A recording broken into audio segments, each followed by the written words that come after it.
That situation is way back 2023 school year. I should decide if I will continue to study or stop for a year. I chose to stop for a year, and the results are I learned a lot of skills outside the school and learned lots of life lessons. I used that skills and life lessons in school, and it improves my academic performance. My most trusted source of information is Google Chrome. It holds a lot of reliable information.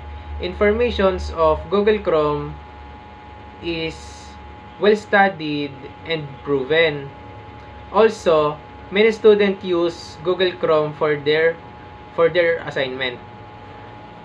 That is when I use Google Chrome as my Tagalog to English translator to use it on my essay. Sometimes it's hard for me to speak or write English because I'm not that fluent in speaking or writing in English. With the help of Google Chrome, I can translate those Tagalog words that I can translate to English. I prioritize tasks that has the closest due date and the most important task.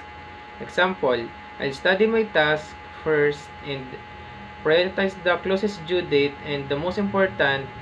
Then the next task will be the second to the closest and second to the most important. By that, doing tasks are less rushed and I could focus more on doing it.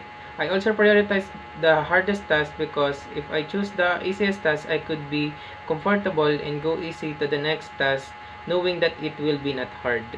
Social media have significant effect on our public opinion because we can't just state what is on our mind. We should make adjustments and filter our opinion.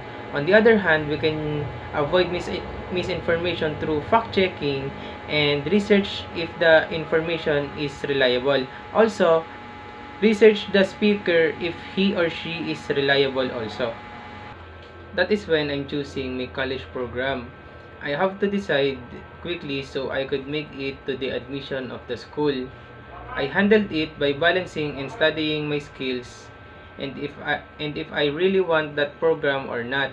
I also consider the amount of salary I could get if I'm going to get a job and consider the skills and the knowledge that I could use in the future by studying the course.